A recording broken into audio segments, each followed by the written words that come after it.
ቤተሰብ እንደ ቤተክርስቲያን ጸሎት አቅርባችሁ እኔ የማቀርበው ጸሎት መልሱ ግን ዘገየብኝ የምትሉ ሰዎች ስንቶቻችሁ ልጆቻችሁ በታማኝ የጠየቁት ጥያቄ ያቀረብኩት ጸሎት ዘገየብኝ ትንሽ የምትሉ ልጆቻችሁ ማየት ይችላል። እናንተ ታማኞች ናችሁ። እግዚአብሔር ይባርካችሁ። ሁላችሁ ናችሁ እንደዚህ የምትሉት አንወሻሽ። ለምንድን ነው ያቀረብነው ጸሎት መልሱ የዘገየ የሚመስለው? ለምንድን ነው ጸሎታችን የዘገየ የሚመስለው? ዛሬ ከእግዚአብሔር ቃል አብረን የምንማረው ትምህርት እንደዚህ ይላል። የዘገየ ጸሎት ይላል። አሜን። የዘገየ ጸሎት ለምን ቃል እግዚአብሔር አንድ ላይ ያናገራል። መጽሐፈ መሳፍንት ምዕራፍ 20 ከቁጥር 18 እስከ 28 ያለውን አብረን እናነብላችኋለን። መጽሐፈ መሳፍንት ምዕራፍ 20 ከቁጥር 18 እስከ 25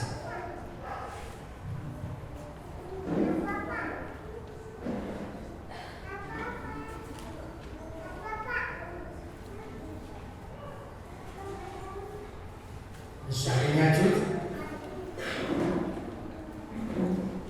እንደዚህ ይላል ቃል እግዚአብሔር። መጽሐፈ መሳፍንት ምዕራፍ 20 ከቁጥር 18 እስከ 28 እንደዚህ ይላል እግዚአብሔር ቃል። የእስራኤል ልጆች ተነስተው ወደ ቤቴል ወጡ። እግዚአብሔር የብንያምን ልጆች ለመውጋት አስቀድሞ ማን ይውጣልን ብለው ጠየቁት። እግዚአብሔርም ይሁዳ ይቅደም አለ። የእስራኤል ልጆች በማለዳ ተነስተው በጊብዓ ፊት ሰፈሩ። የእስራኤልም ሰዎች ከብንያም ጋር ሊዋጉ ወጡ። የእስራኤልም ሰዎች በጊብዓ አጠገብ በእነርሱ ላይ ተሰልፈው ቆሙ። የብንያምም ልጆች በጊብዓ ወጡ። በዚያም ቀን ከእስራኤላውያን 22,000 ሰዎች ገደሉ። ሕዝቡ የእስራኤል ሰዎች ተበራቱ። በፊተኛውም ቀን በተሰለፉበት ስፍራ ደግሞ ተሰለፉ። የእስራኤል ልጆች ወጥተው በእግዚአብሔር ፊት እስከ ማታ ድረስ አለቀሱ። እግዚአብሔርንም ከወንድሞቻችን ከብንያም ልጆች ጋር ለመዋጋት ዳግመኛ እንቀርባለን ብለው ጠየቁ። እግዚአብሔርም በእነርሱ ላይ ውጡ አለ። በሁለተኛውም ቀን የእስራኤል ልጆች ከብንያም ልጆች ጋር ሊዋጉ ቀረቡ። በሁለተኛውም ቀን ብንያም ከጊብዓ በእነርሱ ላይ ወጣ። ከእስራኤል ልጆች ደግሞ 18,000 ሰዎች ገደሉ። እነዚህም ሁሉ ሰይፍ የሚመስሉ ነበር። የእስራኤል ልጆች ሁሉ ሕዝቡም ሁሉ ወጥተው ወደ ቤቴል መጡ፣ አለቀሱ። በዚያም በእግዚአብሔር ፊት ተቀመጡ። በዚያም ቀን እስከ ማታ ድረስ ጾሙ። በእግዚአብሔር ፊት የሚቃጠልና የደህንነት መሥዋዕት አቀረቡ። በዚያም ዘመን የእግዚአብሔር የቃል ኪዳኑ ታቦት በዚያ ነበርና፣ በዚያም ዘመን የአሮን ልጅ አልዓዛር ልጅ ፊንሐስ በፊቱ ይቆም ነበርና የእስራኤል ልጆች እግዚአብሔር ከወንድሞቻችን ከብንያም ልጆች ጋር ለመዋጋት ዳግመኛ እንውጣለን ወይስ እንቅር ብለው ጠየቁ። እግዚአብሔር ነገ በእጃችሁ አሳልፌ እሰጣችኋለሁና ውጡ አለ። እንጸልይ። አምላካችን አባታችን እግዚአብሔር እናመሰግናለን። ዛሬ በአንተ ፊት የተገኘነው አንተን ፈልገን ነው። የአምልኮታችን ማዕከል፣ የዝማሪያችን ማዕከል፣ የጸሎታችን ማዕከል፣ የልመናችን ማዕከል፣ የስጦታችን ማዕከል፣ የቃልህ ማዕከል አንተ ብቻ ነህ። አንተ ብቻ ታይ፣ አንተ ብቻ ገነህ ውጣ፣ አንተ ብቻ ተከበር። ፈቃድህ በሰማይ እንደሆነች እንዲሁ ዛሬ በመካከላችን በምድር በቃልህ ትገለጥ። ያንተ ፈቃድ ታገኘን።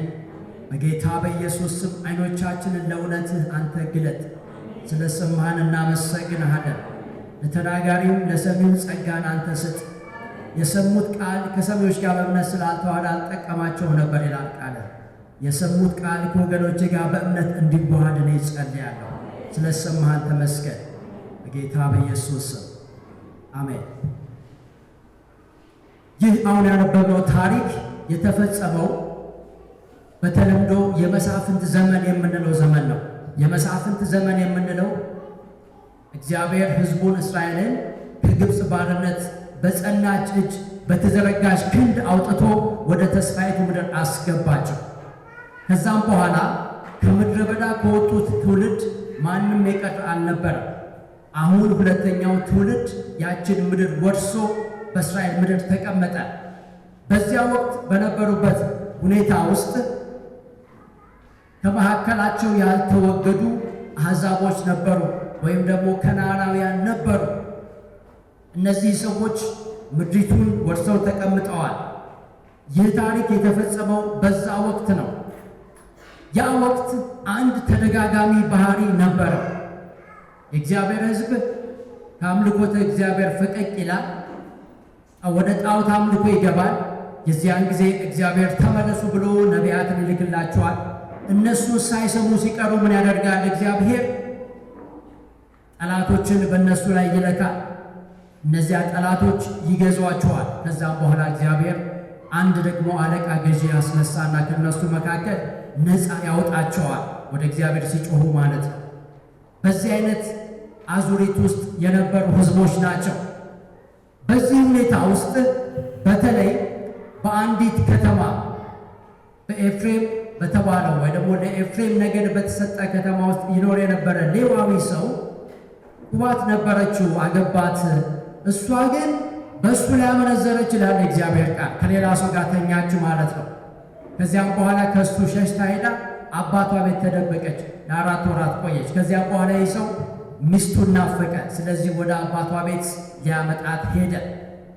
አባቷ ቤት ሄዶ ሊያመጣት ሲል አባቱ በቀላል የሚለቅ አልነበረም። እባክህ ዛሬ ሄደ ብላ ጠጣ፣ ደስ ይበል፣ ነገ ትሄዳላችሁ ይለዋል። እንደዚህ እያለ 2-3 ቀን አዘገየው። በመጨረሻ ግን ይህ ሌዋዊ ሰው ምን አለ? አሁን ይበቃናል፣ መሄድ አለብን አለ።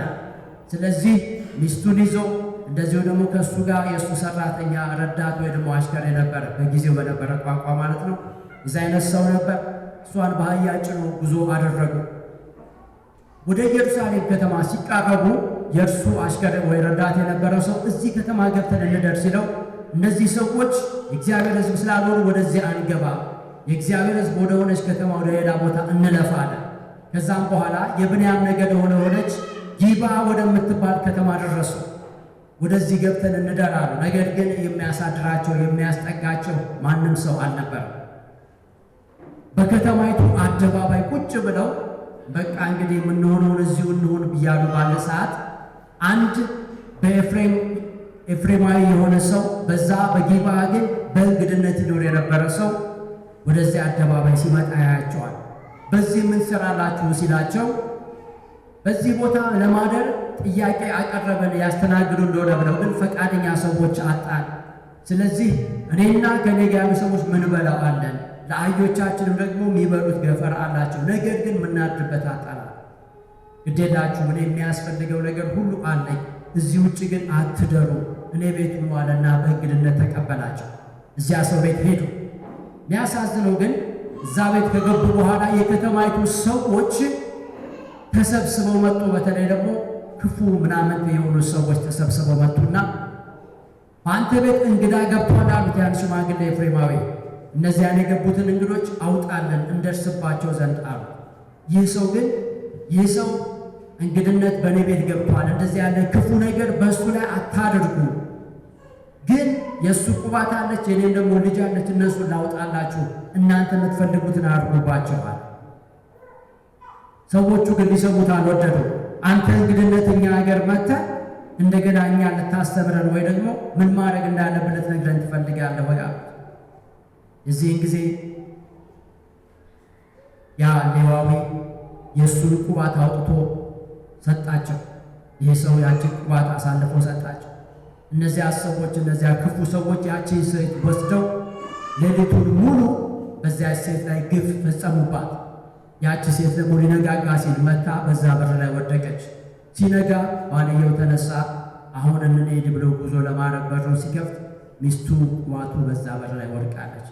በይተነሽ ወደ ቤታችን እንሂድ ሲል ያቺ ሴት ለካ ሞታለች። ይህን ጊዜ ሬሳዋን በአህያ ላይ ተሸክሞ ወደ ምድሩ ወደሚሄድበት ቦታ ሄደ።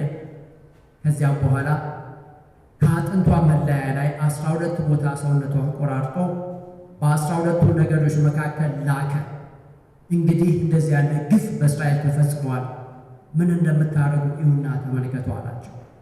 የእስራኤል ሽማግሌዎች የእስራኤልም ሕዝብ ይህንን ነገር በተመለከቱ ጊዜ እንደዚህ ያለ ግፍ በምድራችን ተፈጽሞ አያውቅም፣ ስለዚህ ምን ማድረግ እንዳለብን እንድንወስን ሁላችሁ ወደ ጊባ አካባቢ ተሰብሰቡ ተባሉ። እዚያ ተሰበሰቡ። ለጦርነት የተዘጋጁ 400,000 ወንዶች ተሰለፉ። ከዚያም በኋላ መልእክተኛ ወደ ጊብዓ ላኩ። በእናንተ መካከል የተፈጸመ ይህ ጉዳይ ምንድን ነው? ይህን የፈጸሙትን ሰዎች አሳልፋችሁ ስጡን። በእነሱ ላይ የፍርድ ቅጣት መፈጸም አለበት። ይህንን ነውርና ኃጢአት ማስወገድ አለብን ከምድራችን አሉ። ነገር ግን የብንያም ነገድ እነዚያን ሰዎች አሳልፈው ለመስጠት ፈቃደኛ አልነበሩ። ከዚያ ይልቅ ግን ከእስራኤል ልጆች ጋር ጦርነት መግጠምን መረጡ። ብንያማውያን ወደ 26 የሚደርሱ ሰዎች ለጦርነት ተሰለፉ። ከእነሱ ውስጥ 700ዎቹ ወንጭፍ ወንጭፈው ድንጋይ ወርውረው ፀጉር እንኳ አይስቱም የተባለላቸው ናቸው። አነጣጥሮ ተኳሽ የሚባሉ አይነት ማለት ነው በእኛ ባህል። ከእስራኤል ደግሞ 400,000 ሰዎች ተሰለፉ፣ ወደ ውጊያም ወጡ። 3 ቀን ፈጀ ውጊያው ማለት እንችላለን የመጀመሪያው። ከዛ በኋላ ደግሞ ተጨማሪ 2 ቀናቶችን የወሰደ አይነት ውጊያ ነበር። በመጀመሪያው ቀን የእስራኤል ልጆች ምን ያደረጉ? ፊንሐስ የተባለው የካህኑ አሮን ልጅ በዚያ በሊቀ ክህነት ያገለግል ነበር። ስለዚህ እግዚአብሔርን እባክህ ጠይቅልን፣ በወንድሞቻችን በብንያም ላይ ለውጊያ እንውጣን ብለው ጠየቁ። እሱም ጠየቀላቸው እግዚአብሔርን። የእግዚአብሔር መልስ ምን የሚል ነበር? አዎ ተነሱና ምን አሉ? ውጡ አላቸው። ወጡ።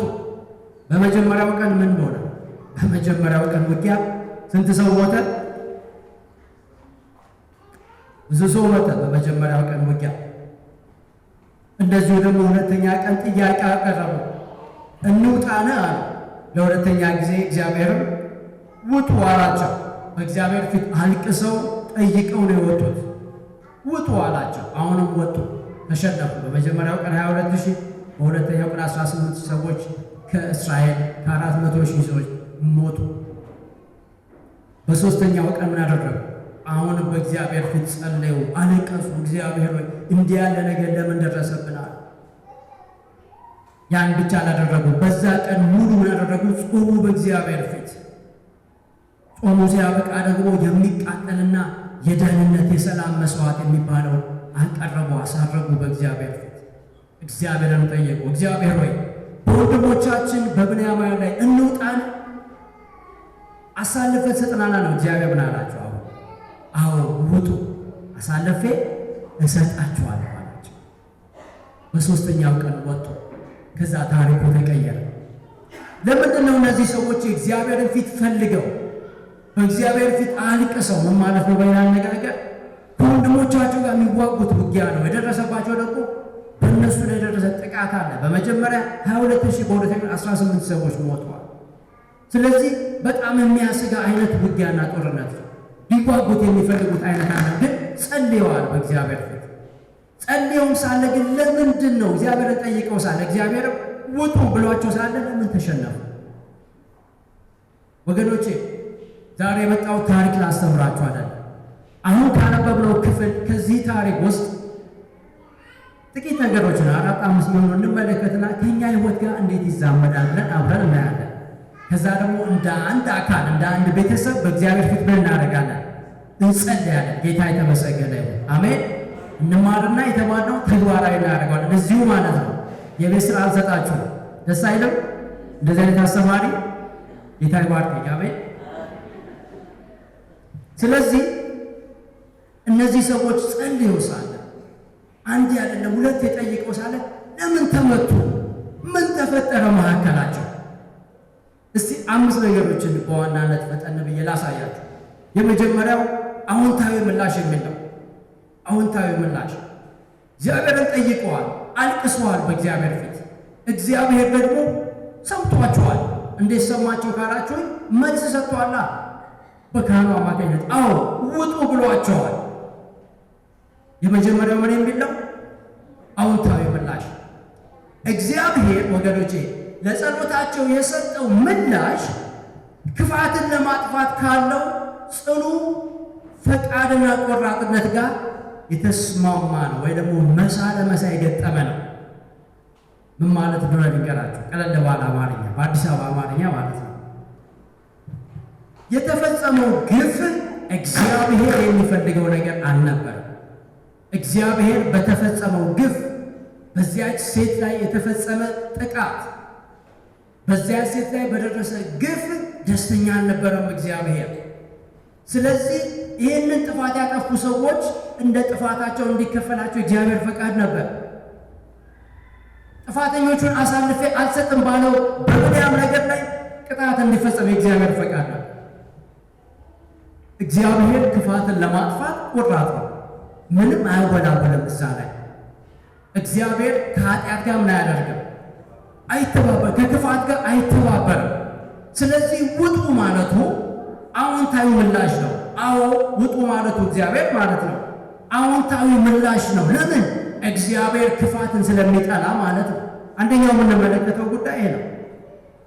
በዘዳግም 13 ከቁጥር 12 እስከ 18 ላይ ስታነቡ ዘዳግም 13 ከ12 እስከ 18 ስታነቡ በመካከል ካሉ ህዝቦች ውስጥ ማለት ነው ከእስራኤላውያን መካከል አንድ ህዝብ ሌላ አምላክ እናምልክ ብሎ ቢያስትህ ምን ታደርጋለህ? ያ ነገር እውነት ነውን ተደርጓልን ብለህ ትጠይቃለህ። ከዛም በኋላ ምን ትሰራለህ? እንደዚህ ተደርጎ ቢሆን ያደረጉትን ሰዎች ፈጽመህ ምን አድርጋቸዋል? አጥፋቸዋል። እግዚአብሔር ከክፋት ጋር አይስማማም። ስለዚህ የእስራኤል ልጆች ለጦርነት መሰለፋቸው አግባብ ነበር። እግዚአብሔርም ውጡ ማለቱ ትክክል ነበር። ምክንያቱም ከክፋት ጋር አይስማማም። ክፋትን ለማጥፋት እግዚአብሔር ቆራጥ ነው። ሁለተኛ ቃል ኪዳን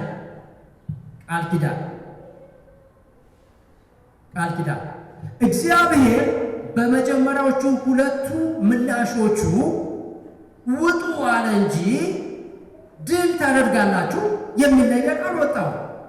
በሌላ አገላለጽ የእግዚአብሔር መልስ ከቃል ኪዳን ጋር የተገናኘ ወይ ደግሞ በቃል ኪዳን የታጀበ አልነበረ። ውጡ አላቸው። እንውጣ ጌታ ሆይ ሂዱ አላቸው እግዚአብሔር። መንገዶኝ ምክንያቱም ትክክል ነው ያሰባችሁት፣ እኔ ከክፋት ጋር አልስማማም ማለት ግን በቃል ኪዳን የታጀበ አልነበረም። ሁለቱ ማለት ነው። እንውጣ፣ አዎ ውጡ። በቃ እነሱ ወዲያው ያችን መልስ ቀብ አድርገው ላጥ ብለው ወጡ። ተመተው ተመለሱ ማለት ነው። ሶስተኛ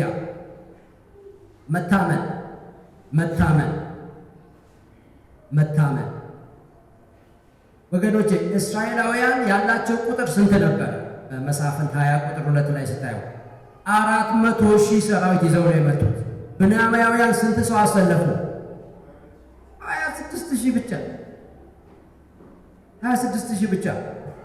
ስለዚህ በመጀመሪያው ቀን 22,000 እስራኤላውያን ሞቱ።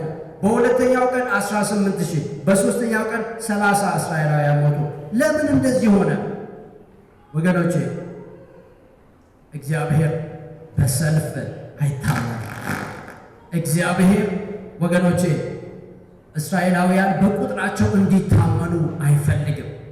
ምክንያቱም ድሉን ቢያገኙ በመጀመሪያውና በሁለተኛው ቀን ምን ይሉ ነበረ?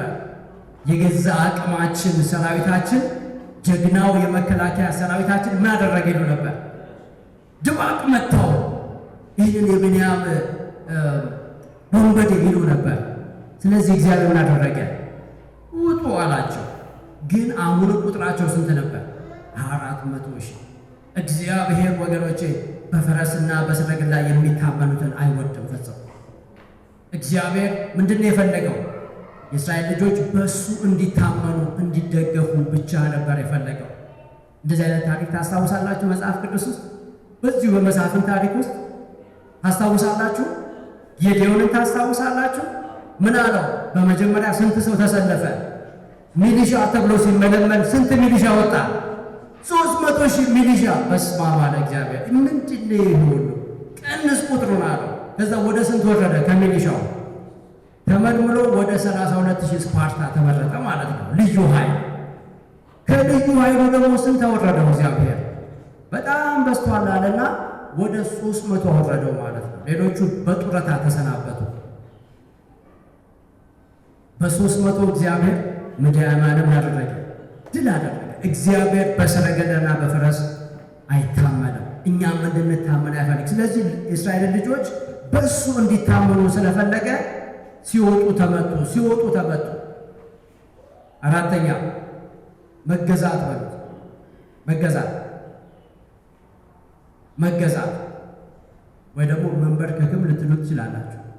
እነዚህ ሰዎች በመጀመሪያ ቀን ወጡ። እንውጣ፣ አዎ ውጡ። 22,000 ሰው ሞተ።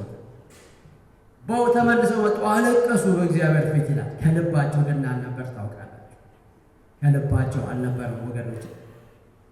የእስራኤል ታሪክ በዛን ዘመን የሚያሳዝን ታሪክ ነበር። አለቀሱ፣ ነገር ግን ከልባቸው አለ። ሁለተኛ ቀን ወጡ። ስንት ሰው ሞተ? 18,000 ተዋጊ በአንድ ቀን ድባቅ ተመታ። እግዚአብሔር ከእስራኤል የፈለገው ነገር ይሄ ነበር ወገኖች። እስራኤል ሙሉ ለሙሉ ለእግዚአብሔር እንዲበረከት እንዲገዛ ነበር የፈለገው እግዚአብሔር።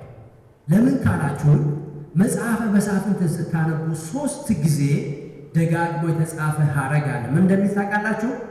በዚያም ዘመን በእስራኤል ምን አልነበረም? ንጉሥ አልነበረም። ሰው ሁሉ ምን ያደርግ ነበር? እንደ ልቡ በልቡ ያለውን እንደፈለገ ያደርግ ነበር። ፈሪሃ እግዚአብሔር ከእስራኤል ላይ ተመቶ ነበር ወገኖች። ፈሪሃ እግዚአብሔር ከምድሪቱ ላይ ተወስዶ ነበር። ስለዚህ ችግሩ የጊብዓ ከተማ ወይ ደግሞ የብንያማውያን ብቻ አልነበረም። ችግሩ የምን አይነት ነበር? አገር አቀፍ ችግር ነበር ወገኖች። ችግሩ ሁሉን የሚያምስ ሁሉን የሚነካ ነበር። እስራኤላውያን ከእግዚአብሔር ልባቸው ርቆ ነበር። ቅድም የነገርኳችሁን አዙሪት ላስታውሳችሁ። የመጀመሪያው ምን የሚል ነው? ኃጢአት የሚል ነው። እግዚአብሔርን ትተው ወደ ጣዖት አምልኮ ይገቡ ነበር። በጎረቤቶቻቸው በአሕዛቦች በከናናውያን ጣዖት አምልኮ ይጠመዱ ነበር። ከዛም በኋላ ደግሞ እግዚአብሔር ነቢይ ልክና ተመለሱ ሲላቸው አልሰማ ሲሉ በጠላቶቻቸው እጅ አሳልፎ ይሰጣቸዋል። ከለላው ጥበቃውን ከነሱ ላይ ያነሳል። ከዛ ምን ይሆናል? ከዚያም በኋላ ወገኖች እነዚህ ሰዎች በጠላቶቻቸው ሲደቆሱ እስከምን ድረስ ካላችሁን የሚወቁትን እህል እንኳ በወይን መጥመቂያ ውስጥ ተደብቀው እስኪወቁ ድረስ ማለት ነው። ፍርሃቱ የዚያን ያክል ነበረ። እስከዚያ ድረስ ይጨነቁ ነበር። የዛን ጊዜ ወደ እግዚአብሔር እባክህ አድነን እያሉ ይጮኻሉ፣ ልመና ያቀርባሉ። እዛ ጊዜ እግዚአብሔር ለሕዝቡ ያዝናል። ምን ያስነሳል? መሳፍንት ያስነሳል፣ መስፍን ያስነሳል፣ ወይ ደግሞ መስፍኔት ያስነሳል። እንደ ዲቦራ ያለች መስፍኔት ማለት ነው። ከዛ ምን ያደርጋል? ነፃ ያወጣቸዋል። ይህንን አዙሪት ተለማምደውታል። ስለዚህ ችግሩ የጊብዓ ብቻ አልነበረም። እሱ የችግሩ መገለጫ አንድ ገጽታ እንጂ ብቸኛው ችግር አልነበረም። ስንቶቻችሁ ከኔ ጋር ናችሁ ወገኖች? አንድ ነገር ልንገራችሁ። የእነዚህ ሰዎች ችግር የአንድ ከተማ ችግር አልነበረም። የአገሪቱ ችግር ነበር። ብሔራዊ ችግር ነበር። እስቲ ወደ ሀገራችን ወደ ኢትዮጵያ እንምጣ ወገኖች።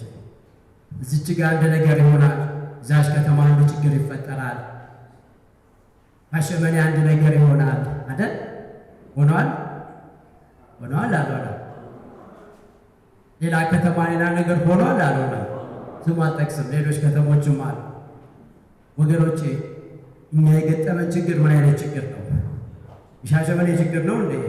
አይደለም፣ አገር አቀፍ ችግር ነው ወገኖቼ። በየቦታው የምንሰማው ደስ የማይሉ ዜናዎች፣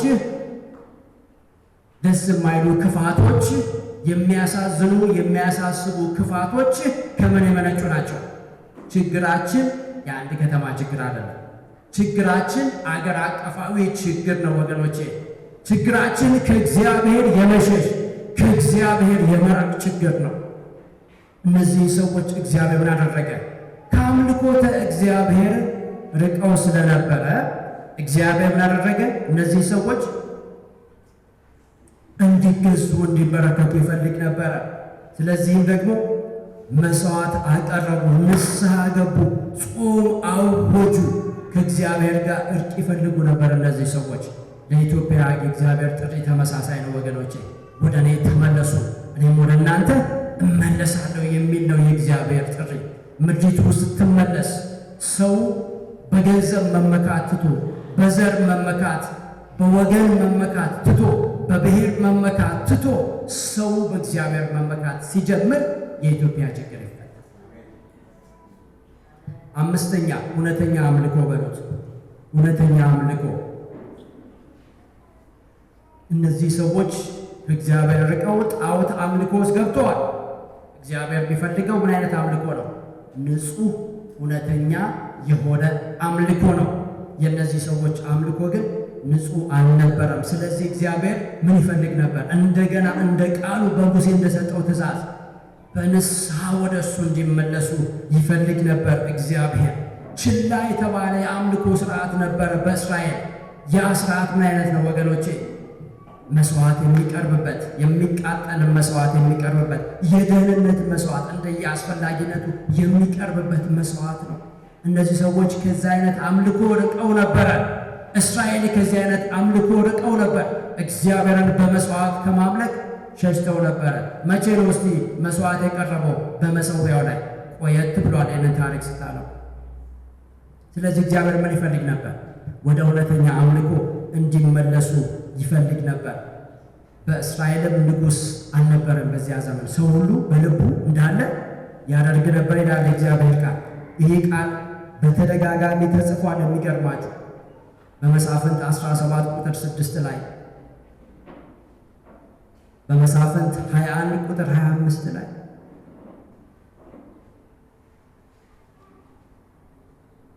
መሳፍንት 18 1 ላይ፣ መሳፍንት 19 1 ላይ በእስራኤልም ንጉሥ አልነበረም በዚያ ዘመን ይላል። ሰው ሁሉ በልቡ ደስ ያለውን ያደርግ ነበር፣ እንደፈቀደ ማለት ነው። ሰው እንደ እግዚአብሔር ልብ ሳይሆን እንደ ገዛ ልቡ፣ እንደ እግዚአብሔር ፈቃድ ሳይሆን እንደ ገዛ ፈቃዱ ይመላለስ ነበር። ስለዚህ እግዚአብሔር ወደ እውነተኛ አምልኮ እንዲመጡ ይፈልግ ነበር። አሁን እውነተኛ አምልኮ አደረጉ። እግዚአብሔር የፈለገው እነሱን መመለስ ነው። እነሱ የፈለጉት ደግሞ ድል ብቻ ድል አድርገው መመለስ ወደ የሀገራቸው ነበር። እግዚአብሔር ነው እግዚአብሔር ትኩረታቸውን ሳበው። እንደዚህ የከፋ ነገር መፈጠሩ በማዕከላቸው ያለውን የኃጢአት ብዛት እንዲያውቁ አደረጋቸው፣ አነቃቸው፣ ወደ ንስሐ ጠራቸው። ጸሎት ብቻ ሳይሆን አሁን ጾም አደረጉ። የደህንነት መስዋዕት፣ የሚቃጠል መስዋዕት፣ ከእግዚአብሔር ጋር እርቅ እንፈልጋለን፣ እውነተኛ አምልኮ እንፈልጋለን የሚል መስዋዕት አቀረቡ። የዚህን ጊዜ እግዚአብሔር ምን አላቸው? እንውጣነ ሲሉ ውጡ፣ አሳልፌ ሰጣቸዋለሁ። ጌታ የተመሰገነ ይሁን። አሁን ታሪኩ ተቀየረ። አሁን ታሪኩ ተለወጠ። ታዲያ ይህ ጉዳይ ከኛ ጋር በምን አይነት መልኩ ይያያዛል? እንዴት ለእኔ መልእክት ይሆነኛል? ዛሬ ጥያቄያችሁ ይሄ ነው። ቅድም ጠይቄያለሁ። ስንቶቻችሁ ጸሎታችሁ ዘገየ ብዬ። ሁላችሁም ነው የዘገየው። ለምን ዘገየ ጸሎታችን? ለምን ይዘገያል የጸሎት መልሳችን? በጌታ ፊት ተንበርክከን ለምን እንደዘገየ እኔ አይገባኝም እያለን እንዘምራለን። ለምን ዘገየ ጸሎታችን? ወገኖች ለምን ዘገየ ጸሎትህ? እህቴ የጸሎትሽ መልስ ለምን ዘገየ? አጠገባችሁ ያለው ሰው ጠይቁት እስቲ ፈገግ ብላችሁ፣ ለምን ጸሎትህ ዘገየ? ለምን ጸሎትሽ መልስ ዘገየ በሏቸው እስቲ። ፈገግ ብላችሁ ያልኩት እንዳታጣሉ የጎረቤታችሁ ባካችሁ። አንዳንዶቻችሁ ፊታችሁ ፌስታል መስሏት ትንሽ ፈካ በሉና እንደዛ በሉ። ጌታ ይባርካችሁ። ያልተተኮሰ አንሶላ አታስመስሉት። ይህንን ፊት ፈገግ በሉበት። እንደሱ ሲሆን ያምራል። ጌታ ይባርካችሁ። መልሱ ሰጣችሁ? ለምን እንደዘገየ አልሰጣችሁም። ምክንያቱም እሱም አያውቅም፣ እሷም አታውቅም። ለምን የጸሎታችን መልስ ይዘገያል?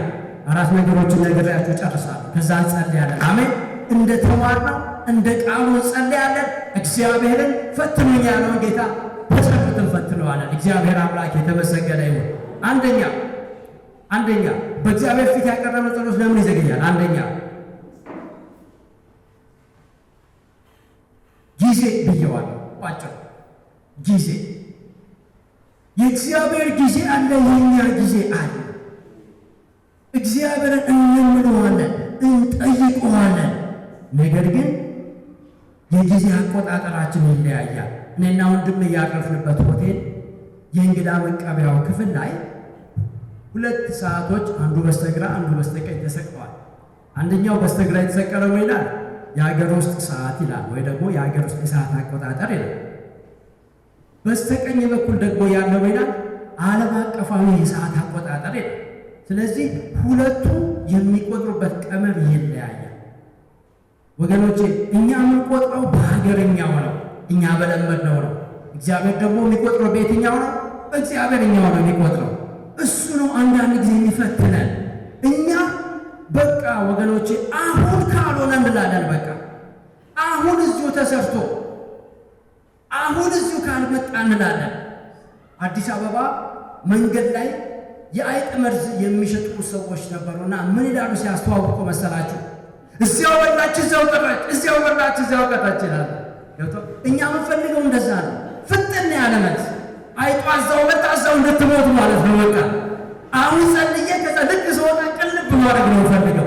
እንደዛ አይደለ ቢሏችሁ ሰዎች አሜን ብለህ ቅለብ ቢሏችሁ የለ ከየት ነው የምትቀልበው? አባኪያ የጸሎቱ መልስ አየር ላይ ነው የሚሳፈፈው።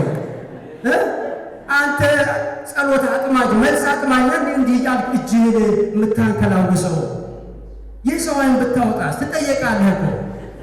እህቴ ተሳስተሽ የሰው ዓይን ብትሞለትልሽ ትጠየቂያለሽ እኮ። አባኪያ እንዲህ ስላልክ የሚመጣ ነገር ያለ ንገሩ፣ ቁርጡን ንገሩ። አጠገብ ላለ ሰው ከፈለጋችሁ ኮስተር በሉ፣ አያገባኝም ራሳችሁ ወጡት። የሚመጣ ነገር የለም በሉት። እጅን አታወናጭፍ በሉት። ዓይኔን እንዳታውቀው በሉት። ዓይኔን እንዳታውቂ ተጠንቀቂ በሏት። እንደሱ አይሰራም አባኪያ። የሚሰራው ይኸውልህ የእግዚአብሔር ጊዜ አለ፣ የሰው ጊዜ አለ። አሜን። የእግዚአብሔር ጊዜ አምላካዊ ጊዜ ነው። ስለዚህ ጸሎታችሁ ተሰምቷል። በመጀመሪያው ቀን በእግዚአብሔር ፊት ጸሎት ስታቀርቡ አባኪያ ጸሎት ስታቀርብ ተሰምቷል። በዛ ወቅት ተሰምቷል። ነገር ግን መልሱን የሚወስነው ሰሚው አካል ነው እንጂ አንተ አይደለህም። አሜን። ቃል እግዚአብሔር ይላል ወገኖቼ። ቆይቼ እግዚአብሔር ምን አደረግኩት? ደጅ ጠናው። እርሱ ምን አለልኝ? አንድ ሰው ያግዘኝ ባካችሁ። ምን አለልኝ? እሱ ምን አለልኝ? ጌታ የተመሰገነ ይሁን። አንድ ሰው አሜን ይበል። የገባው ሰው አሜን ይበል። ሁለት ሰው አሜን ይበል። ሶስት ሰው ብቻ አሜን ይበል። ጉባኤው እስቲ አሜን ይበል ካመነ። ጌታ የተመሰገነ ይሁን። እግዚአብሔር ጸሎትህን ሰምቷል። እህቴ እግዚአብሔር ጸሎትሽ ተሰምቷል። ጸሎትህ ተሰምቷል። አልሰማህም? ጸሎትህ ተሰምቷል። እግዚአብሔር ልመናችሁን ሰምቷል። የልመናዬን ቃል ሰምቷልና እግዚአብሔር ምን አደረግኩት? ወደድኩት። ሃሌሉያ! ጌታ የተመሰገነ ይሁን። በመጀመሪያው ቀን እንደ ዳንኤል ጸሎታችሁ ተሰምቷል። ጌታ የተመሰገነ ይሁን። በሕግ ስርዓት ውስጥ አንድ አባባል አለ። እንደዚህ ይላል ወገኖቼ፣ የዘገየ ፍትህ የተጓደለ ፍትህ ነው ይባላል። የሰማችሁኝ ነው? የዘገየ ፍትህ የተጓደለ ፍትህ ነው ይባላል። በጸሎት ላይ ግን እንደዛ አንልም ወገኖቼ። የጸሎት የተለየ ነው። የእግዚአብሔር ቆይታ የእግዚአብሔር እምቢታ አይደለም። አሜን። የሚጽፍ ሰው ጻፈው፣ ቀለበው። ጎበዝ ሰው ቀለበው። የእግዚአብሔር ቆይታ ምን አይደለም? የእግዚአብሔር እምቢታ አይደለም። እግዚአብሔር ጸሎታችሁን ሰምቶ ዘገየ ማለት መልሱ እግዚአብሔር እምቢ አለ ማለት አይደለም ፈጽሞ። አሜን። ስለዚህ ልባችሁ አይውደቅ። ጸሎታችሁ ተሰምቷል በእግዚአብሔር በአምላካችሁ ፊት። እግዚአብሔር ልመናችሁን ሰምቷል። እግዚአብሔር ጸሎታችሁን የሚጥልበት የጸሎት ኮረጆ የለው፣ የጸሎት ቆሻሻ መጣያ የለውም። እግዚአብሔር እንደ ቃሉ እንደ በጎ ፈቃዱ የለመናችሁትን ነገር እግዚአብሔር ሰምቷል። ጌታ የተመሰገነ ይሁን። ጸሎታችሁ የእግዚአብሔርን ጊዜ ለመልስ እየጠበቀ ነው ወገኖቼ። ጌታ የተመሰገነ ይሁን። የእግዚአብሔር ጊዜ አምላካዊ ጊዜ ነው። የእኛ ጊዜ ሰዋዊ ጊዜ ነው። እዛ ላይ ነው የተለያየ ነው እንጂ ጸሎታችሁ በደንብ አድርጎ ተሰምቷል። ጌታ የተመሰገነ ይሁን። በሁለተኛ ደረጃ መታመን ለእስራኤል ብቻ ሳይሆን ለእኛም ይሰራል ዛሬ። መታመን ለምን ነው ጸሎታችን የዘገየው?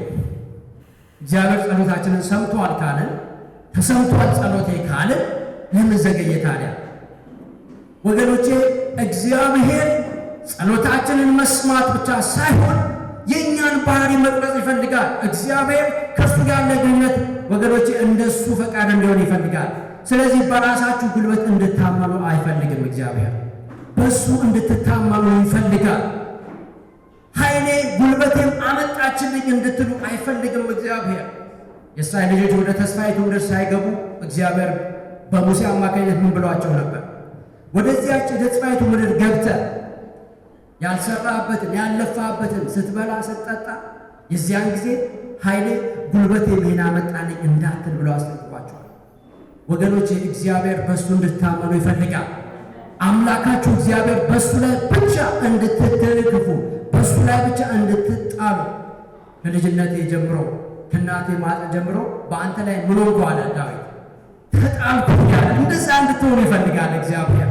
በሙሉ ልባችሁ በሱ ላይ እንድትደገፉ እንድትታመኑ እግዚአብሔር ይፈልጋል።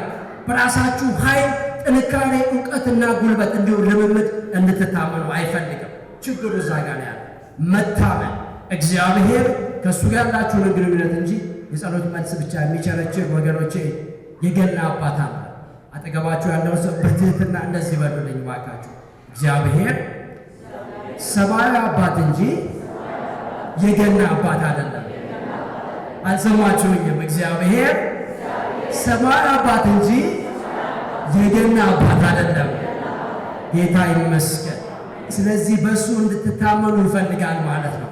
የገና አባት ለገና ብቻ ነው ብቅ ብሎ ልጆች ለወላጆቻቸው እኔ የምፈልገው ይሄን ነው ያሉትን ስጦታ ሰጥቶ የሚሄደው። ይሰጠውም እሱ አይደለም፣ ወላጆቻቸው ናቸው ገዝተው ዛፉ ስር የሚያስቀምጡላቸው። ጧት እንቅልፋቸው ሲነቁ በቢጃማቸው እየሮጠ ሄደው ስጦታቸውን ነው የሚከፍቱት። ከዛ ምን ይላሉ? የገና አባት በእሳት ማቀጣጠያ በጭስ ማውጫ ቺምኒ ውስጥ አድርጎ ስጦታዬን ጣለልኝ ይላሉ ልጆቹ። እግዚአብሔር የገና አባት አይደለም። አባኪያ እግዚአብሔር ምንድነው? ሰማያዊ አባት ነው። አሜን። ጌታ ኢየሱስ ምን አለ? እናንተ ክፉዎች ሳላችሁ ለልጆቻችሁ መልካም ስጦታ መስጠት ካወቃችሁ በሰማይ ያለው አባታችሁ ለሚለምኑት እንዴት አብልጦ መልካም ስጦታ አይሰጣችሁ። ጌታ የተመሰገነ ይሁን። ጌታ የተባረከ ይሁን። ስለዚህ በእሱ እንድትታመኑ ይፈልጋል። ሶስተኛ ድል ብየዋለሁ። ድል ምን ማለት ነው? እንደ እግዚአብሔር ቃል ፈቃድ የሆነውን ትክክለኛ ነገር ስናደርግ፣ የእግዚአብሔር ፈቃድ የሆነውን ነገር ስናደርግ እግዚአብሔር በስተመጨረሻ ድልን እንደሚሰጠን ማወቅ አለብን። ደግሞዋል። እግዚአብሔር ፈቃድ የሆነውን ነገር ስናደርግ በስተመጨረሻ እግዚአብሔር ምን ይሰጠናል? ድል ይሰጠናል። ፈረስ ለጦርነት ቀን ይዘጋጃል። ድል ግን ከማን ዘንድ ነው? ከእግዚአብሔር ዘንድ። እግዚአብሔር ድል ይሰጣል ወገኖቼ። እናንተ ጸሎታችሁ እንደ እግዚአብሔር ቃል እንደሆነ እንደ እግዚአብሔር ፈቃድ እንደሆነ እሱን ብቻ ተረዱ። እንዴት ታውቁቻለሁ እግዚአብሔርን ፈቃድ? የተጻፈው መጽሐፍ አለ። መጽሐፉ ስናነበው መጽሐፉ የተጻፈ የተገለጠ የአምላካችን በጎ ፈቃድ ነው። ስለዚህ እንደ ቃሉ ላይ ጸለይኩት ካላችሁ ስለዚህ እንደምትቀበሉ እርግጠኛ ናችሁ ማለት ነው። አለ እግዚአብሔር ምን ይላል? በምቾቶቻችሁ ስለምትለምኑ ምን አታደርጉም ይላል? አትቀበሉም ብሎ ይናገራል። ነገር ግን እንደ ፈቃዱ አንዳች ብንለምን ልመናችን ሊሰማልን ምን እናደርጋለን? እናውቃለን። ልመናችን ሊሰማልን ብናውቅ የለመነውን ደግሞ እንድንቀበል ኦላ ሰው አለ እዚህ ቤት የለመነውን ደግሞ እንድንቀበል እናውቃለን። ወገኖቼ ቃል እግዚአብሔር ነው ብለናችሁ እግዚአብሔር ፈቃድ ከጠየቃችሁ እግዚአብሔር ፈቃድ ታገኛላችሁ። በእግዚአብሔር ዘንድ ስሌቱ እንደዛ ነው። ስለዚህ እግዚአብሔር ምን ይሰጣል? ድል ይሰጣል። ግን ጥያቄያችሁ እንደ እግዚአብሔር ፈቃድ ነው ወይ? እንደ ቃል ነው? እሱ ብቻ ጠይቁ። ሶስተኛው ምክንያት ይሄ። አራተኛ እና የመጨረሻው መመለስ ብየዋለሁ። መመለስ ምን አልኩኝ? መመለስ። አራተኛው መመለስ። የእግዚአብሔር መልስ በቅድሚያ የእኛን መመለስ ይጠብቃል። አሜን። ደግምላችኋል። የእግዚአብሔር መልስ በቅድሚያ የእኛን መመለስ ይጠብቃል። እግዚአብሔር ምን ይላል በቃሉ? ወደ እኔ ተመለሱ እኔም ወደ እናንተ እመለሳለሁ። ወደ እግዚአብሔር እንመለስ ይላል ነብዩ ሆሴዕ። እሱ ፈጽሞን ያደርገናል፣ ይምረናል፣ ይቅር ይለናል። ኃጢአታችንን ወደ ጥልቁ ምን ያደርጓል? ይጥለዋል ብሎ ይናገራል። ቅዱሳን እግዚአብሔር ወደ እሱ እንድትመለሱ ይፈልጋል። ያልተመለሳችሁበት ነገር ምንድን ነው? ያልተመለሳችሁበት ነገር ምንድን ነው? እግዚአብሔር በዋናነት ከእሱ ጋር ያላችሁን ግንኙነት ዋጋ ይሰጠዋል። በእግዚአብሔር ዘንድ ቁንጮ ቀንዱ አንደኛው ነገር እሱ ነው። አይነተኛው ጉዳይ እግዚአብሔር ከእናንተ ጋር ከእርሱ ጋር ያላችሁ ግንኙነት እንዲስተካከል ነው ወገኖቼ። እግዚአብሔር በመጀመሪያው ቀን ጸሎታችሁን ሰምቷል፣ ልመናችሁን አይቷል፣ ጭንቀታችሁን ሰምቷል ወገኖቼ። እግዚአብሔር በእናንተ ጭንቀትና ሐዘን የሚደሰት አምላክ አይደለም። እግዚአብሔር ሰማያዊ አባታችሁ ነው። ለእናንተ በጎውን ያስባል። እግዚአብሔር እንደገና አባት ከዕለታት በአንዱ ቀን በዓመት አንድ ጊዜ ብቅ የሚል ገጸ ባህሪ አይደለም። እግዚአብሔር የእውነት አምላክ ነው። የገና አባት እውነተኛ ገጸ ባህሪ አይደለም። ፊክሽናል ወይ ደግሞ ፈጠራ የሆነ ገጸ ባህሪ ነው። እግዚአብሔር ግን የእውነት አምላክ ነው። እግዚአብሔር አለ። ይህ አምላክ ጸሎታችሁን ሰምቷል። ጌታ የተመሰገነ ይሁን። መልአኩ ዳንኤልን እንደዚህ ያለው በዳንኤል መጽሐፍ ላይ የተወደድክ ዳንኤል ሆይ በጸሎት በቀረብክበት በጾም በቀረብክበት በመጀመሪያው ቀን ምን ሆኖልሃል አለ? ጸሎት ተሰምቶልሃል። እግዚአብሔር እንደዛ ነው ወገኖቼ። የእናንተ ጸሎት ለመስማት እግዚአብሔር አሁን ሰንበት ነው ሰኞ ነው አይላችሁ። ቢሮ ተዘግቷል ተቆልፏል ሰራተኞች የሉም አይላችሁ። ጌታ የተመሰገነ ይሁን። ይህ የምታመልኩት ጌታ የሚያዳላ አምላክ አይደለም። ጸሎታችሁን በመጀመሪያው ቀን ሰምቷል። ልመናችሁን ሰምቷል። ጌታ የተመሰገነ ይሁን። አሜን። እንደሚል ዝማሬ አለ። ሰማ ምኔን ጸሎቴ ነው። አየ መገፋቴ ነው። ፍረድልኝ ብዬ የጮህኩትን። ጌታ የተመሰገነ ይሁን። እግዚአብሔር ሰምቷል። መገፋታችሁን አይቷል። መጨቆናችሁን አይቷል። ጉዳታችሁን አይቷል። ህመማችሁን አይቷል። እጦታችሁን አይቷል። ፍላጎታችሁን አይቷል። ጸሎታችሁን ሰምቷል ወገኖቼ። ጌታ የተመሰገነ ይሁን። እንደሰማው ደግሞ እንደዛ ይመልሳል። ዛሬ በዚህ ቦታ የተገኛችሁ ሰዎች ትኖራላችሁ። ወደዚህ የመጣችሁት ሰዎች ጋብዘዋችሁ ሊሆን ይችላል፣ ወይ ደግሞ በገዛ ፈቃዳችሁ ሊሆን ይችላል። እስቲ ምን እንደሚደረግ ገብቼ አያለሁ ብላችሁ የመጣችሁ ትሆናላችሁ። ሌሎቻችሁ ደግሞ ከዚህም ቀደም መጥታችሁ ሊሆን ይችላል። ነገር ግን ከዚህ የፍቅር አምላክ የእውነት ጌታ እግዚአብሔር ጋር ግንኙነት አልጀመራችሁም፣ አልመሰረታችሁም። ይህ አምላክ አምላካችሁ አልሆነም። ዛሬ እግዚአብሔር ለእናንተ ዕድል መስጠት ይፈልጋል። እግዚአብሔር የእናንተንም ጭንቀት አይቷል። የሕይወታችሁን ጉዳት፣ ኃጢአት የሚያደርስባችሁን ሰቆቃ ተመልክቷል። ዛሬ ነፃ ሊያወጣችሁ በልጁ በኢየሱስ ክርስቶስ አማካኝነት ወደ እናንተ መጥቷል። በቃል ወደ እናንተ መጥቷል። እኔ ከእግዚአብሔር ጋር እታረቃለሁ፣ ከእግዚአብሔር ጋር እስማማለሁ፣ ከእግዚአብሔር ጋር ዛሬ እስማማለሁ። ንስሐ ገብቼ የእሱን ፍቅር በሕይወቴ ማስገባት ማስተናገድ እፈልጋለሁ ለሚሉ ሰዎች ጸሎት አደርጋለሁ። ጌታ የተመሰገነ ይሁን። አሜን። ከዛ በፊት አንድ ታሪክ ነግራችሁና ወደ ጸሎት እንሄዳለን። ጉዳዩ እንዲህ ነው። ልጁ የከፍተኛ ትምህርት ተቋም ተማሪ ነው። ስለዚህም ሊመረቅ ጊዜው በቀረበ ጊዜ ለአባቱ እንደዚህ አለው፣ አባቴ እኔ ስመረቅ ለእኔ የምትገዛልኝ ስጦታ ይህ ነው ብለው ስጦታውን ነገረው። አባቱ በጣም ባለጠጋ ስለነበረ ይህ ልጅ የጠየቀው በጣም ውድ ዋጋ ያለው መኪና ነበር። አባቱ ምን አለው? አይ ልጄ አንተ ተመረቅ እንጂ እሱን ለእኔ ተወው፣ በእኔ ላይ ጣለዋል። አይደርስልም። የምረቃው ቀን ደረሰ። ተመርቆ ገባ። እንኳን ደስ ያላችሁ ተባለለት። ከዛ ቤት የተዘጋጀ የምረቃ ስነ ስርዓት ነበር። የመጡት ሰዎች ሁሉ እንደየአቅማቸው ለልጁ ስጦታ ይዘው መጥተዋል። ፓርቲው አለቀ። የምስጋናው ጊዜ አለቀ። መጨረሻ ላይ ልጁ ስጦታዎቹን ከፋፈተ አየ። ልክ የአባቱን ስጦታ ሲከፍት ምን አየ መሰላችሁ? እንዲህ ጥቁር መሸፈኛ ያለው መጽሐፍ ያለ ቅዱስ መጽሐፍ ነበር። በጣም ተናደደ። አባቱንም እንዲህ አለው፣ አባቴ አንተ ባለህ በዚህ ሁሉ ሀብት ለእኔ ልትሰጠኝ የቻልከው ይሄን ብቻ ነው አለ። መጽሐፉን ሊከፍተውም እንኳ ጊዜ አልወሰደ። ያንን መጽሐፍ አባቱ የጥናት ክፍል ጠረጴዛ ላይ ጥሎ ከዛ ቤት ወጣ። አልተመለሰም። ያ ልጅ ሌላ ከተማ ሄዶ መኖር ጀመረ። ስራ ሰርቶ እሱም እንደ አባቱ የሚገርማችሁ የተሳካለት ባለጠጋ ሀብታም ሰው። ከዓመታት በኋላ አባት በጠና ታሟል የሚል ወሬ ደረሰው። እዛ አባቱ ወዳለበት ከተማ ለመሄድ ተዘጋጀ። በአውሮፕላን ወደዛ ከተማ ሄደ። የሚያሳዝነው እሱ እዚያ ሲደርስ አባቱ ሕይወቱ አልፏል። ቤታቸው አካባቢ ተቃረበ። አውሮፕላን ወርዶ በታክሲ ወደ ቤታቸው ሲሄድ ማለት ያደገበትን መስክ የተጫወተበትን ቦታ የቤታቸውን ግቢ እያየ ብዙ ትዝታ ቀሰቀሰበት። ያ ልጅ ወደ አባቱ የጥናት ክፍል ገብቶ የአባቱን መጽሐፎች ይመለከት ነበር። አባቱ ጠበቃ የተሰጠው ደብዳቤ ያለ የአባቱ የኑዛዜ ደብዳቤ፣ እሱን አንብቧል። አይኑ አንድ መጽሐፍ ላይ አረፈ፣ መደርደሪያው ሲቃኝ። ያንን መጽሐፍ ብድግ አድርጎ ከፍቶ ለማየት እንዲህ ሲከፍት ምን ሆነ መሰላችሁ? ከውስጡ ዕቃ ይወድቃል። ያ ልጅ ጎንበስ ልና የወደቀውን ነገር ሲያነሳ አንደኛው ቁልፍ ነው፣ ሌላኛው ደግሞ ወረቀት ነው። ወረቀቱ እንዲህ ይላል፣ ገልጦ ሲያነበው ደረሰኝ ነው። ከ20 ዓመታት በኋላ ወይ ደግሞ ከ20 ዓመታት በፊት ተጻፈ ነው። ደረሰኙ ምን ይላል? በዚያ ቀን የተገዛች አዲስ የስፖርት መኪና፣ እሱ የፈለጋት አይነት መኪና ተጠቅሷል። ከዛም በኋላ ከታች ምን ይላል? ሂሳቡ በሙሉ ተከፍሏል የሚል አለ ደረሰኙ ላይ።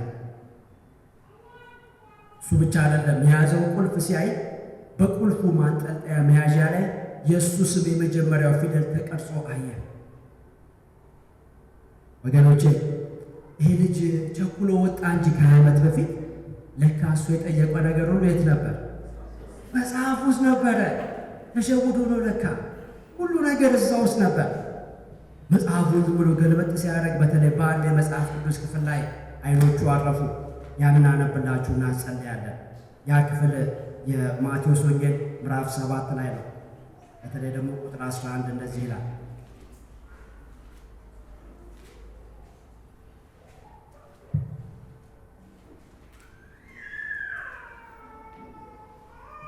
እንኪያስ እናንተ ክፉዎች ስትሆኑ ለልጆቻችሁ መልካም ስጦታ መስጠትን ካወቃችሁ በሰማያት ያለው አባታችሁ ለሚለምኑት እንዴት አብልጦ መልካም ነገርን ይሰጣቸው። ይህ ክፍል ሃይላይት ተደርጎ ነበር ወይ ደግሞ በማድመቂያ ደምቆ በከለር ደምቆ ነበር። አባቱ ይህንን እንደዚህ አድርጎ ነበር። እዚያ መጽሐፍ ቅዱስ ላይ የጠየቃችሁት ነገር እግዚአብሔር ሰምቷል። ወገኖቼ የጠየቃችሁ ነገር ሁሉ ግን በምን ውስጥ ነው ያለው? በቃል ኪዳን ውስጥ። ጌታ የተመሰገነ። እንጸልዩላችንም እንዳትወጡ በትህትና ጠይቃችኋለሁ። ትንሽ ደቂቃ እንድትሰጡ ባላችሁበት ተቀመጡ። አንድን ሰው እንዳይነሳ በትልቅ ፍቅርና ትህትና ጠይቃለሁ። ዛሬ ይህንን ጌታ የፍቅር ጌታ ወደ ሕይወቴ ማስተናገድ እፈልጋለሁ። ከአብ ወልድ መንፈስ ቅዱስ ታረቀ ንስሐ እገባለሁ የሚል አንድ ሰው ካለ የሃይማኖት ለውጥ ሳይሆን የሕይወት ለውጥ ማድረግ እፈልጋለሁ። እንደዚህ አይነት ሰው ካለ እጆቹን እንዲያሳየኝ በትህትና ጠይቃለሁ። እግዚአብሔር ይባርክ ወንድሜ፣ እጅን አይቻለሁ። ሌላ ሰው አለ? እጆችን አሳየ። ሌላ ሰው ንስሐ እገባለሁ ከውጥ ባለበት አይቻለሁ። እጅሽን እህቴ፣ እግዚአብሔር ይባርክሽ። አይቻለሁ። ሌላ ሰው አለ? ንስሐ እገባለሁ የሚል አንድ ሰው ታሜ፣ ፈቃደኛ ነህ ዛሬ ንስሐ ለመግባት? እሺ፣ እግዚአብሔር ይባርክ። ሌላ ሰው አለ? ንስሐ እገባለሁ ከአብ ወልድ መንፈስ ቅዱስ እታረቃለሁ፣ ዛሬ የመዳን ቀን እንዲሆንልኝ ይፈልጋለሁ። እግዚአብሔር ይባርካችሁ። ሌላ ሰው አለ? እጅን አሳየኝ፣ አትፍራ። እኔ የሕይወት ለውጥ እንዲሆንላችሁ ነው የምጠይቃችሁ። የሃይማኖት ለውጥ እንድታደርጉ አይደለም። ሃይማኖታችሁን አከብራለሁ፣ ግን ሃይማኖት አያድንም። የሚያድነው መድኃኔዓለም ክርስቶስ ኢየሱስ በመስቀል ላይ የሞተው ስለ አንተ ደሙን ያፈሰሰው ስለ አንቺ ደሙን ያፈሰሰው ጌታ ነው። እንደዚህ አይነት ሰው ሌላ ሰው አለ? ወንድሜ እድል እሰጥሃለሁ። ንስሐ መግባት የሚፈልግ አንድ ሰው እጅን አሳየኝ፣ አትፍራ። እህቴ እጅሽን አሳየኝ፣ አትፍሬ። ይህ ቀን ያንቺ ቀን ነው። ይህ ቀን ያንተ ቀን ነው። እግዚአብሔር ይመስገን። ሌላ ሰው አለ? ፈቃደኛ የሆነ ሰው? እሺ፣ ከእነዚህ ወገኖች ጋር ጸሎት አደርሳለሁ። እዚህ የመጣችሁ እህቴና ወንድሜ እንኳን ደህና መጣችሁ። ይህ ውሳኔ በሕይወታችሁ ላይ ትልቅ ውሳኔ ነው። እግዚአብሔር ዛሬ እድል ሰጥቷችኋል። ሕይወታችሁ እንዲቀየር፣ የዘላለም ሕይወት እንድትወርሱ። ያን የሆነው በልጁ በኢየሱስ ክርስቶስ አማካኝነት ነው። በእርሱ የመጡትን እግዚአብሔር ወደ ውጭ አያወጣቸውም፣ አይጥላቸውም። ከክርስቶስ ኢየሱስ አማካኝነት ውጪ ወደ እግዚአብሔር መቅረብ ደግሞ አይቻልም። ስለዚህ ከእናንተ ጋር ጸሎት ማድረግ ይፈልጋሉ። እጆቻችሁን ወደ ፈጣሪ አንሱና እኔ በጸሎት እመራችኋለሁ፣ ለዛሬ ብቻ። ከዚህ በኋላ ግን እናንተ ናችሁ ጸሎት የምታደርሱት። ይህንን የንስሐ ጸሎት እናደርጋለን። እግዚአብሔር አምላኬ ሆይ በሉ እስኪ። አንተ አምላኬ ነህ፣ እኔ ደግሞ ያንተ ፍጡር ነኝ። ዛሬ በፊትህ መጥቻለሁ። ንስሐ እገባለሁ፣ ይቅር በለኝ፣ ምሕረት አድርግልኝ። ከልጅነት እስከ እውቀት በማወቅ ቢሆን ባለማወቅ የሰራሁትን ኃጢአት ይቅር በለኝ፣ ተቀበለኝ። በልጅህ በኢየሱስ ክርስቶስ ደም አጥበህ አንጻኝ።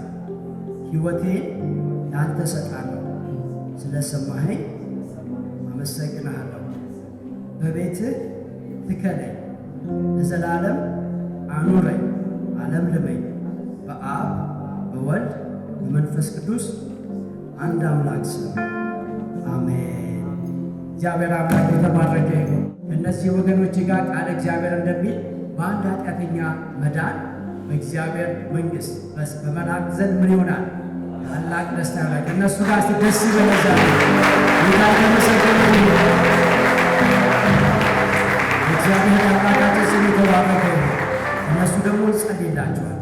ከዛ በኋላ ደግሞ ወንድሜ ጋር ትሄዱና የሚመክራችሁ ምክር አለ። እንዴት ቃል እግዚአብሔር እንደምትማሩ ጸሎት እንደምታደርሱ ከዚህ በኋላ እንደሚያግዛችሁ እሱ ደግሞ ይነግራችኋል። እንጸልይላቸው ለእነሱ። ፈቃዳችሁ ከሆነ ቆመን ሁላችንም እጆቻችንን ዘርግተን እንጸልይላቸዋለን። አባታችን እግዚአብሔር ስም ይባረክ። ስለ እህታችንና ስለ ወንድማችን ስም ይባረክ። ዛሬ ሕይወታቸውን ስለቀየርክ ከሞት ወደ ሕይወት ከድቅድቅ ጨለማ ወደሚደነቅ ብርሃን ከኃጢአት ወደ ጽድቅ ስላወጣቸው እናመሰግናለን። አዲስ ፍጥረት ስላደረካቸው እናመሰግናለን። ማንም በክርስቶስ ቢሆን አዲስ ፍጥረት ነው። አሮጌው አልፏል፣ ሁሉ አዲስ ሆኗል ይላል ቃል። ከዚህ በፊት የሰሩት ኃጢአት ሁሉ ስለተሰረየ ይቅር ስለተባሉ እናመሰግናለን። አዲስ ምዕራፍ አዲስ ሕይወት ስለሚጀምሩ እናመሰግናለን። በቤትህ ተክለ አለምልማቸው። ቤተሰብ፣ ዘመድ፣ ጎረቤት፣ ጓደኛ እንዳይፈሩ፣ የሥራ ባልደረባ፣ የትምህርት ቤት ጓደኛ እንዳይፈሩ ከዚህ በኋላ ጸንተው አንተ እንዲያመልኩ ወርዳቸው። ከኃጢአት ነፃ አውጣቸው። መኖሪያቸውን እግዚአብሔር አባት የዘላለም ስላረክ እናመሰግናለን። በኢየሱስ ጌታ ስም አሜን። እግዚአብሔር አምላክ የተባረከ ጌታ የተመሰገነ ይሁን። ስንቶቻችሁ ደስ ብሏቸዋል? ክብር ለእግዚአብሔር ለአምላካችን ይሁን። አሁን ተስማምተን እንጸልያለን። ስንቶቻችሁ እኔ ጸሎቴ ዘገየ የምትሉ ሰዎች አላችሁ? ዛሬ እንስማማለን። የእግዚአብሔር ቃል እንደዚህ ይላል፣ ጻድቃን ጮኹ፣ እግዚአብሔር አደረጋቸው፣ ሰማቸው፣ ከመከራቸው ሁሉ ምን አደረጋቸው? አወጣቸው። ጌታ የተባረከ። እንጸልያለን። ሃሌሉያ። ክብር ለጌታ ይሁን።